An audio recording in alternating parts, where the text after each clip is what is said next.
que vous allez bien aujourd'hui. Donc on se retrouve pour une vidéo très spéciale que j'ai déjà faite sur ma chaîne il y a quelques temps déjà pour une vidéo de Sana. Là j'ai décidé de reproduire le make-up que Sandria, donc de la chaîne Sandria tout court, parce qu'avant c'était 26 France, donc là je crois que c'est que Sandria maintenant.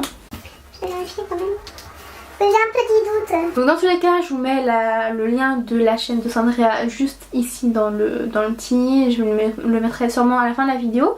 Donc comme pour Sana, j'ai envoyé un message à Sandria, enfin un mail pour lui demander si je pouvais utiliser sa vidéo, et avec une grande gentillesse elle m'a dit oui. Donc du coup comme pour la vidéo de Sana, vous allez retrouver des parties de la vidéo de Sandria. Donc j'espère que ma vidéo vous plaira et je vous laisse avec la suite de la vidéo avec le petit tutoriel que j'ai reproduit et que vous voyez là, que je trouve vraiment magnifique. D'ailleurs Sandria, si tu passes par là, on ne sait jamais, je te remercie d'avoir accepté que je puisse utiliser ta vidéo pour la mienne.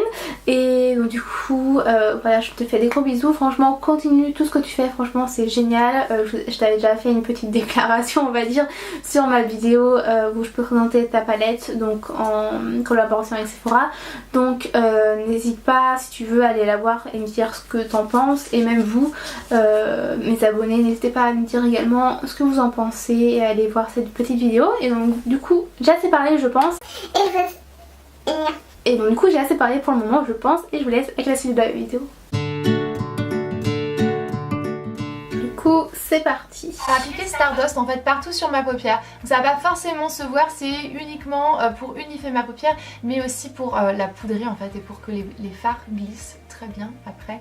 Donc du coup en premier j'utilise la couleur Stardust, donc du coup je vais faire la même chose. Donc elle l'applique sur toute sa paupière mobile, immobile et au niveau du ras de cils inférieur il me semble. En tout cas c'est ce que je fais à chaque fois comme vous le savez. Donc du coup c'est parti. C'est vraiment une couleur qui va être limite un peu transparente si vous voulez. Qui va pas se voir plus que ça sur la paupière.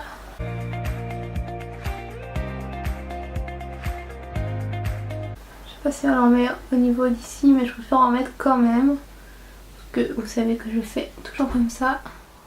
Déjà ça c'est fait. Ensuite, ça vous étonne probablement pas, enfin à chaque fois ou presque à chaque fois.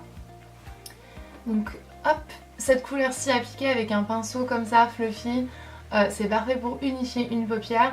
Et après avec quelque chose d'un petit peu plus précis, on a vraiment un joli fard lumière mais mat, vous voyez ce que je veux dire. Donc voilà, ça c'est fait. Moi aussi elle en met.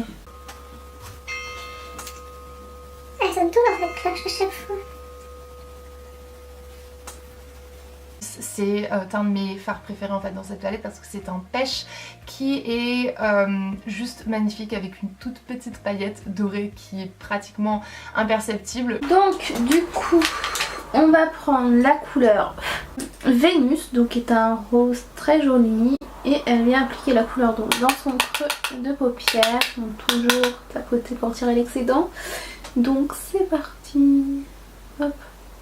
Je pense que c'est vraiment une belle couleur. Je sais plus si dans le tutoriel que je vous avais déjà filmé à propos de cette palette, je sais pas si je l'avais utilisée.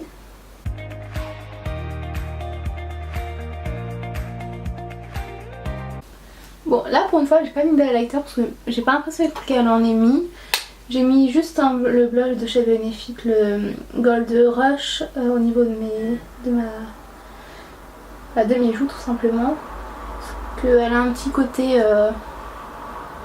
rosé dans son blush. Ici à la maison il fait encore grave chaud. Là on a eu 2 jours de répit au niveau du temps. Donc ensuite qu'est-ce qu'elle utilise? Et je vais commencer à le mettre en fait dans le creux de ma paupière. Donc moi je l'ai rapproché un peu vers l'arcade parce que du coup on n'a pas les mêmes yeux, et je voulais vraiment avoir à peu près le même rendu, donc on verra à la fin. Avoir de démarcation, donc je redescends en bas légèrement sur ma paupière mobile, voilà, c'est ce que j'ai fait au-dessus de ma paupière mobile, vraiment pour ne pas avoir de démarcation. J'estompe bien les bords. Je vais ensuite prendre un pinceau un petit peu plus petit et plat. Attends, on va déjà estomper les bords. Donc du coup moi à chaque fois je descends un petit peu, donc on estompe. Voilà. Donc comme celui-ci, et je vais venir appliquer cette même couleur sur le ras de cils inférieur. Donc voilà. Et je vais pouvoir aussi utiliser ce même pinceau en fait pour redéfinir légèrement le coin extérieur et le rendre un petit peu plus triangulaire en fait. Donc voilà. Donc elle prend un pinceau plus précis. Moi ce que je vais prendre c'est un pinceau de chez Zoeva. Là on est vraiment proche du mur. D'habitude on n'est pas trop proche parce que là j'avais... C'est un peu le bazar, je suis rentrée chez moi, j'ai 3 semaines de vacances donc du coup c'est un peu le bazar partout. Du coup j'ai pas voulu décaler ma coiffeuse, enfin bref. Et du coup je prends un pinceau de chez Beauté Live, il est comme ceci si vous voulez. Il est fluffy et plat en même temps, donc ce qui est très bien. En général c'est celui-là que j'utilise pour mettre mes couleurs sur ma paupière. Donc, on définit le ras de cils inférieur avec la même couleur. Je vais prendre un autre pinceau pour bien faire au niveau du coin externe comme elle le fait, pour bien faire un coin triangulaire. Et du coup là je vais vraiment prendre le pinceau de chez Zoeva, comme ça je vais pouvoir bien redéfinir. Ah non en fait c'était celui-là, c'était pas celui. Je me suis un peu perdue dans les pinceaux. En fait celui que j'aurais dû utiliser c'est le 227 Luxe Soft Definer de chez Zoeva. Bon après c'est pas très grave, donc hop, on définit au niveau du coin externe de l'œil. Ensuite, Extérieur et le rendre un petit peu plus triangulaire en fait. Donc voilà, on a estompé avant pour faciliter le travail et là on rapplique une toute petite pointe de couleur pour avoir un truc un petit peu plus précis sans que ce soit too much. Le prochain fard que je vais utiliser en fait... Attends. Du coup je vais quand même reprendre le pinceau parce qu'on voit vraiment bien qu'elle remonte au niveau d'ici. Donc ensuite elle va utiliser une autre couleur et je pense que ça va faire une couleur dans le creux de paupière. Utiliser en fait c'est un fard pailleté, c'est assez compliqué à travailler, pas compliqué mais vous voyez en fait il faut le travailler d'une certaine manière pour pouvoir avoir le meilleur résultat parce que c'est un duochrome pailleté et du coup j'aime bien son petit le plus joli mélange mais en même temps trop chou, le plus compliqué à travailler. Et moi ce que j'ai trouvé c'est que le mieux c'était d'utiliser en fait ce fard avec un tout petit pinceau comme celui-ci. C'est un pinceau synthétique, en fait c'est un pinceau pour concealer. Prendre le fard, le spray légèrement de spray fixateur de maquillage. Voilà, et puis après venir l'appliquer sur notre base. Vachement beau comme fard, franchement il est trop magnifique. Donc du coup je viens de prendre un pinceau qui est le Détaillé Shader 237 de chez Zoeva et je viens de prendre la couleur Stardust. Non c'est pas ça, j'ai toujours le petit papier encore. Universe. Donc c'est parti, on va appliquer ça comme ça. Je vais retirer les excédents et je viens sprayer avec mon Beauty Amplifier, donc qui vient de chez Sephora. Bon, il n'y en a plus beaucoup mais je voulais pas utiliser une MAC pour pas altérer la couleur étant donné qu'il y a des petites paillettes à l'intérieur. Donc on vient déposer la matière. On va venir juste retremper le pinceau mouillé et on vient déposer un tapotant. Ouh, trop beau!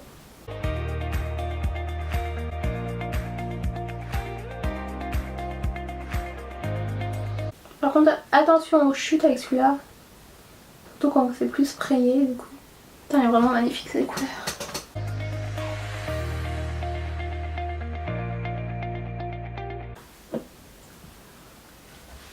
Franchement la couleur c'est une pure bombe. Trop belle. Ma chaise qui pleut toujours.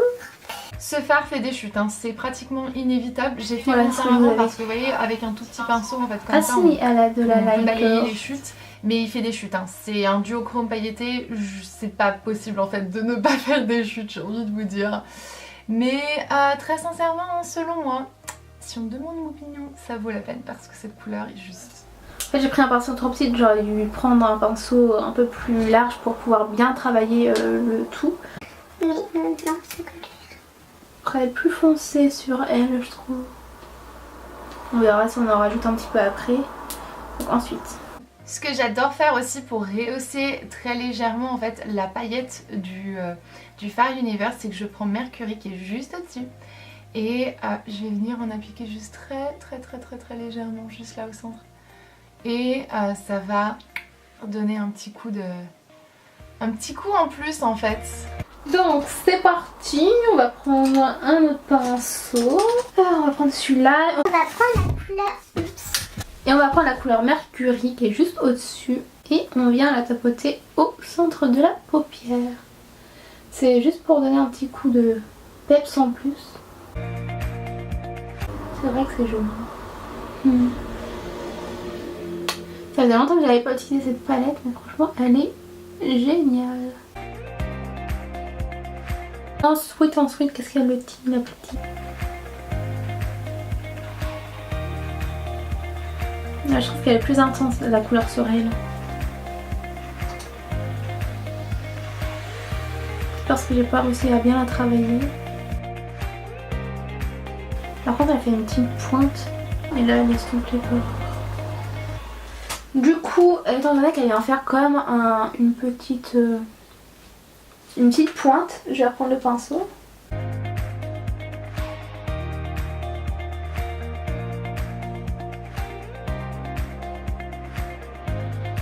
Voilà. Du coup elle vient estomper les bords, donc c'est ce que je vais faire. Et après je vais mettre de l'highlighter quand même, parce que du coup elle en a mis. Et vous savez que j'adore ça. Du coup j'ai utilisé l'highlighter de Sana. En fait depuis tout à l'heure, je viens de m'apercevoir qu'on voit une trace sur moi. En fait c'est parce que le volet est à moitié ouvert. Donc on va le fermer tout de suite. Bah voilà, c'est 10 fois mieux. J'espère que c'était pas trop gênant par contre. Donc ensuite, une toute petite pointe de Lunar.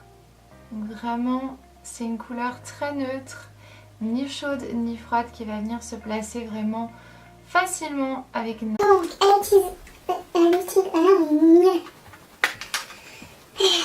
du coup elle vient utiliser la couleur Lunar dans le coin externe de l'œil. Donc c'est pour illuminer un peu plus le regard. Elle est vraiment très subtile comme couleur je trouve. Ensuite, je suis toujours ensuite dans mes vidéos en fait. Facilement avec n'importe quel look. Et ça apporte une légère pointe de lumière. Ni trop ni pas assez. C'est vraiment quelque chose que je voulais que ce soit facile à utiliser et que ce soit pas too much. Finalement pour mes cils inférieurs, je vais appliquer une pointe de comète et j'ai mis aussi un tout petit peu du fard Impact. Et je vais le mettre vraiment mais tout contre mes cils inférieurs. C'est juste pour intensifier légèrement le look sans trop en faire en fait. Donc du coup elle vient utiliser la couleur comète et la couleur Impact au niveau de son ras de cils inférieur. Donc c'est pour bien en fait redéfinir simplement son ras de cils. Donc du coup elle l'applique vraiment au niveau du ras de cils inférieur, mais sans trop aller jusqu'au bout en fait. En gros elle veut quand même que le coin externe se voit. C'est vraiment pour redéfinir très légèrement son ras de cils. Très foncé.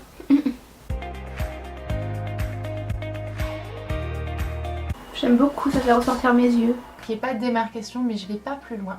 Et je vais finir par une pointe de mascara, c'est le Cinescope que je vais utiliser, c'est un de mes mascaras préférés. Parce que... Utiliser le mascara volume effet panoramique. En tout cas c'est ce qu'il promet. Et c'est le Cinescope de chez Sephora. Elle l'a en non waterproof, moi j'ai pris en waterproof. Donc, et j'ai acheté vraiment spécialement pour la vidéo. Donc évidemment comme vous savez j'aime beaucoup tester les mascaras, donc on va le tester. Donc c'est plutôt une brosse en silicone. Vous allez bien voir, mais c'est en silicone. Donc on va tester ça tout de suite.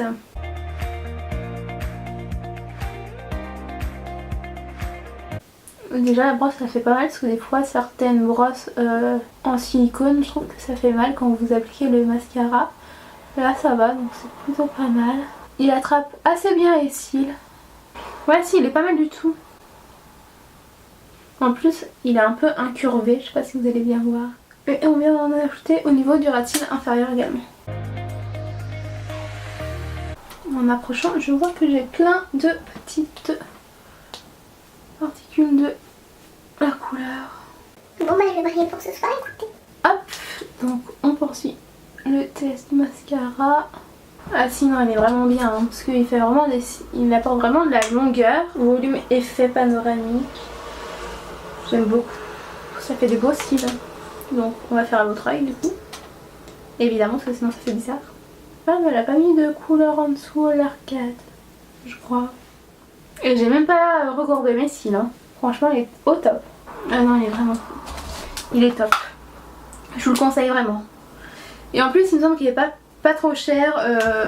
Je trouve qu'il se rapproche un petit peu au niveau de l'effet en tout cas, du Bad Gal Bang de chez Benefit. D'ailleurs je vous ai fait une vidéo sur ce petit mascara, donc du coup je vous l'ai à disposition dans le petit qui doit être là, si je ne me trompe pas, comme d'habitude, à chaque fois je me trompe, bref. Il est vraiment équivalent je trouve, donc si vous avez un petit budget niveau mascara, niveau make-up, il est vraiment bien. Je crois qu'il est à 19 € et il me semble que celui de chez Benefit, moi après j'achète le petit, il est à 10 € et je crois qu'il doit être à une trentaine d'euros si je ne dis pas de bêtises. Dans tous les cas, je vous répertorierai tous les produits en barre d'infos comme d'habitude. Le petit mascara est appliqué maintenant, on va voir ce qu'elle fait.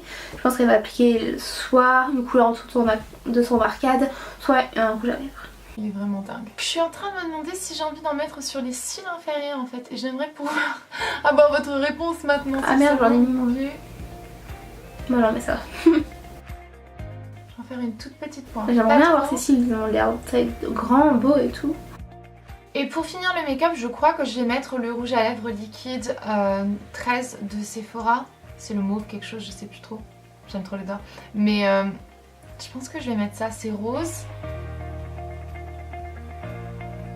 Ouais, c'est pas mal du tout, on va mettre ça. Du coup, elle applique un rouge à lèvres comme je l'ai dit, elle utilise un rouge en transfert de chez Sephora. Par contre, moi je l'ai pris en teinte 7, parce que la teinte 13 c'était pas du... je sais plus ce qu'elle dit comme teinte. Ouais, donc du coup elle utilise la teinte 13, mais moi la teinte 13 c'était pas du tout ça. C'était une autre couleur, donc du coup celle-là c'est la teinte 7 et je trouve que ça lui ressemble, c'est peut-être celle-là parce que il me semble que lorsqu'elle avait sorti cette vidéo là il n'y avait pas autant de couleurs dans les rouges en transfert de chez Sephora, donc je me demande s'ils n'ont pas changé les numéros du coup étant donné qu'il y a plus de couleurs. Donc du coup on va appliquer cette petite couleur sur les lèvres. Je sais pas si celle-là. Là je vous mets une photo de Sandria, vous me dites si... ce rouge à lèvres là ou pas. Moi en tout cas quand je l'ai testé, j'ai l'impression que ça y ressemblait.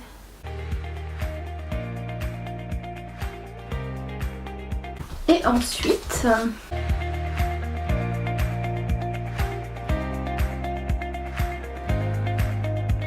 Eh bien j'espère vraiment que ce petit look vous a plu et vous a inspiré. Évidemment si jamais vous décidez de recréer ce look ou d'autres avec la palette, n'hésitez surtout pas à me taguer sur Instagram et puis bien sûr à mettre le petit hashtag SephoraX Sandria et Galaxy by Sandria.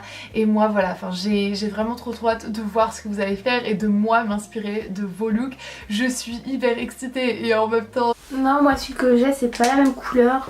Le mien il est un peu plus foncé, il est un peu plus dans les tons... Il a des sous-tons mauves je trouve, alors que celui de Sandria il y a plutôt des sous-tons rosés. Bon après c'est pas très grave, mais franchement je kiffe la couleur. Mais la couleur que j'avais vue à Sephora, le numéro 13, si j'ai bien regardé celle-là, c'était pas du tout celle qu'elle a sur les lèvres. Donc après je sais pas, bon je pense qu'elle a donné la bonne référence, mais c'est juste que étant donné qu'il y a plus de couleurs, je pense qu'il y a eu des risques de changement. Donc du coup la vidéo est à présent terminée, j'espère qu'elle vous aura plu, n'hésitez pas à la liker si c'est le cas, à me dire en commentaire si vous trouvez que le make-up que j'ai reproduit ressemble à celui de Sandria. N'hésitez pas à me dire également en commentaire si vous voulez que je reteste, enfin si vous voulez que je refasse donc une vidéo avec la palette de Sandria en collaboration avec Sephora, ou alors reproduire un make-up d'une autre youtubeuse, puisque j'avais déjà fait la même chose pour le tutoriel de Sana, donc de la chaîne de Sananas sur la Naked It, donc d'ailleurs que je vous mets à disposition dans le petit si ça vous intéresse d'aller la voir. Je sais pas comment je vais faire le montage de cette vidéo, mais j'espère qu'elle sera un peu mieux que celle que j'avais faite par rapport à Asana, mais franchement j'ai beaucoup aimé reproduire son make-up. Franchement j'aime beaucoup la suivre, comme je l'avais dit déjà dans ma vidéo revue etc. par rapport à cette petite palette. Donc n'hésitez pas également à checker cette vidéo sur ma chaîne et je vous la mets également à disposition dans le petit. Et donc du coup comme d'habitude je vous fais d'énormes bisous et on se retrouve nous samedi prochain pour une nouvelle vidéo logiquement, à moins que je sois déjà en vacances, je sais pas quand est-ce que je vais poster la vidéo, enfin bref. Mais dans tous les cas on se retrouve en général le samedi à midi, donc si vous n'êtes pas abonné à ma chaîne n'hésitez pas à le faire en cliquant sur le petit bouton s'abonner et surtout activez la petite cloche pour recevoir toutes les notifications à chaque fois que je sors une nouvelle vidéo, puisque comme ça vous avertit qu'une vidéo est en ligne, donc ce qui est vraiment très important parce que du coup avec le changement de YouTube, quand vous activez pas la petite cloche, malheureusement vous recevez pas la notification. Et c'est la même chose sur Instagram. Et d'ailleurs j'avais fait un chit chat make-up en parlant d'Instagram et tout. Et je pense que je vais vraiment le repasser en mode privé, puisque comme je vous l'avais expliqué, la différence entre les deux c'est juste entre le mode privé et le mode professionnel, c'est que c'est professionnel. Vous pouvez voir les données géographiques, les données des personnes qui l'ont vu, enfin etc. Bref, je vous embête pas plus. Et donc du coup en attendant de se retrouver samedi prochain pour une nouvelle vidéo, surtout prenez compte de vous-même comme d'habitude et je vous fais d'énormes bisous. Salut!